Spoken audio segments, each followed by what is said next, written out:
Guys welcome back to the study arc by Yuvraj.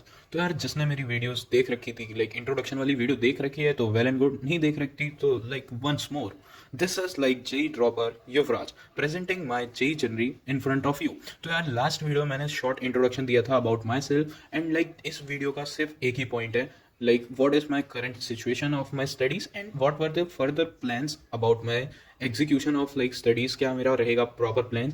And second thing हम बात करेंगे like what will be the videos plan की, like हम कैसे कैसे वीडियोस को आगे फर्दर प्रोसीड करने वाले हैं। तो यार सबसे पहले स्टार्ट करते हैं with our like current preparation, उसके बाद फिर हम वीडियो वाला सेक्शन रखते हैं। सो लाइक स्टार्ट करते हैं व्हाट अबाउट माई प्रिपरेशन।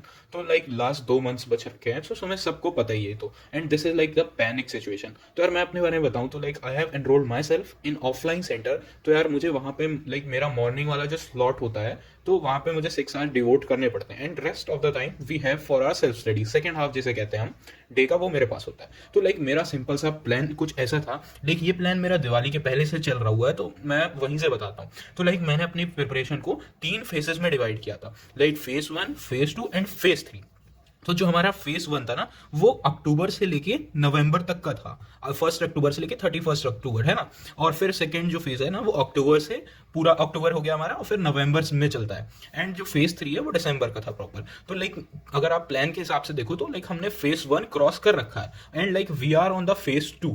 तो मैं आपको पढ़ के बता देता हूँ, लाइक जो हमारा फेज 1 होगा ना उसमें मेन हमारा जो ऑब्जेक्टिव था वो सिलेबस कवर करना था। लाइक सिलेबस कवरेज में बहुत ही सिंपल सा प्रोसीजर था कि लाइक हमें जितना ज़्यादा हम नॉलेज गेन कर सकते हैं उस चैप्टर के बारे में, पर्टिकुलर चैप्टर के बारे में, हमें वो नॉलेज गेन करना था। एंड फेज 2 में बस एक ही चीज़ था विच इज़ लाइक जो अब मैं फेज 2 हमारा प्रॉपर 1 मंथ का है, जो कि उस फेज में हमारा प्रॉपर जो मेन फोकस होगा उसमें जो हमने नॉलेज पिछले वाले फेज में गेन की थी बस हमें वो चेक करना है कि क्या हमें वो नॉलेज कंप्लीट हो चुकी है। अगर नहीं हुई है तो हम उसे कैसे कंप्लीट करना है, उसका सिंपल प्रोसीजर यही है कि जब मैं मॉक टेस्ट दूंगा हर मॉक टेस्ट को एनालाइज करूंगा तो मुझे समझ में आ जाएगा कि लाइक जो मैंने पिछले फेज में चीजें कवर की थी क्या वो मेरी सही चीज सही लेवल पे हो चुकी है, नहीं हो चुकी तो मुझे उसे करना पड़ेगा, और हो चुकी है तो वेल एंड गुड। तो हमारा ये फेज प्रॉपर सेकंड चलेगा 1 मंथ का। एंड फेज 3 फिर आ जाएगा विच इज लाइक ऐसा रहेगा कि जो हमने नॉलेज गेन की है इन 2 फेजेस में उसको सिर्फ समराइज करना होगा, बेसिकली जिसे कहते हैं रिवीजन वाला जो पोर्शन होता है वो हमारा फेज 3 में आ चुका होगा।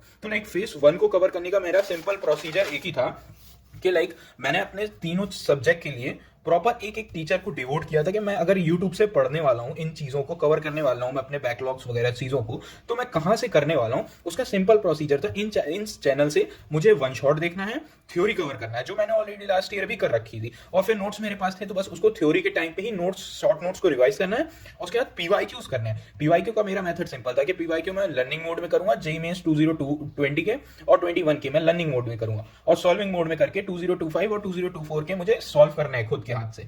तो लाइक ये मेरा सिंपल प्रोसीजर था, इसको करके मुझे बस सिर्फ 1 टाइम चैप्टर डन करने थे। और मैंने फिर फेज 1 के लिए कुछ चैप्टर उठा के रखे थे जैसे फिजिक्स, केमिस्ट्री, मैथ्स, ऐसे करते करते मैंने अपने चैप्टर्स डिवाइड किए जो मुझे फेज 1 में एटलीस्ट कवर कर लेना, जो बच जाएंगे मैं फेज 2 में धीरे धीरे करते जाऊंगा, सिलेबस अपना क्लास के हिसाब से अकॉर्डिंगली वैसे करते जाऊंगा। तो मेरा करंट सिचुएशन ये है कि मैंने फिजिक्स तो डन कर रखी है, मेरा जो इनऑर्गेनिक वाला पोर्शन है और फिजिकल वाला वो हो चुका है। मैथ्स में भी 50% हो चुका है, बट मेरा मैथ्स और ऑर्गेनिक केमिस्ट्री दिस लाइक थोड़ा सा मेरा नहीं हो पाया। So this is all about me.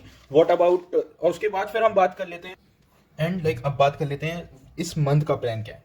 इस मंथ में मुझे सिर्फ 3 चीज़ों पे काम करना था विच इज लाइक मुझे अपने सिटिंग आवर्स को बढ़ाना था। उस सिटिंग आवर्स को बढ़ाने के लिए मैंने 3 फेसेस डिसाइड किए थे। पहला होता है न्यूट्रल फेस, उसके बाद दूसरा होता है वॉल्यूम एसिड या फिर स्टेमिना बेस, उसके बाद होता है मशीन मोड। तो लाइक हम जो अभी नेक्स्ट 1 वीक में काम करने वाले हैं which is like neutral reset. इसमें क्या होगा, बेसिकली मैंने जो चैलेंज दिया है इसमें मेरा सिंपल मोटिव यही होगा, लाइक अभी मैं काफ़ी ज़्यादा डिस्ट्रैक्टेड हूँ इन सब चीज़ों में, लाइक मेरा ब्रेन थोड़ा सा नॉर्मली फंक्शन नहीं कर पा रहा, इन द सेंस कि काफ़ी चीज़ें दिमाग में ओवर थिंकिंग होती रहती हैं टाइम टू टाइम। तो मेरा 1 वीक का एक ही प्लान रहेगा इस वीक में कि मुझे जो भी अपनी चीज़ें, जो भी मेरे लाइक ओवर थिंकिंग का कॉज है, मुझे उसे रिड्यूस करना है और जिसे कहते हैं ना फोकस वाली सिटिंग बैठाना है। पहला एम बस ये है कि मुझे अपनी सिटिंग क्वालिटी को बढ़ाना है। एक टर्म होती है यूट्यूब में जिसे कहते हैं कि quality always comes with a quantity, वैसे ही मुझे पहले बैठना शुरू करना है, सिटिंग आवर्स बढ़ाने हैं, उसके बाद फिर मैं बात करूंगा अपनी प्रोडक्टिविटी की। तो first week is only about हमें सिर्फ पढ़ाई करना है। पढ़ाई में कितनी क्वालिटी ऑफ पढ़ाई हो दैट वोंट बी मैटर, क्योंकि 1 वीक के बाद जब हम थोड़ा सा सिटिंग बैठाने लगेंगे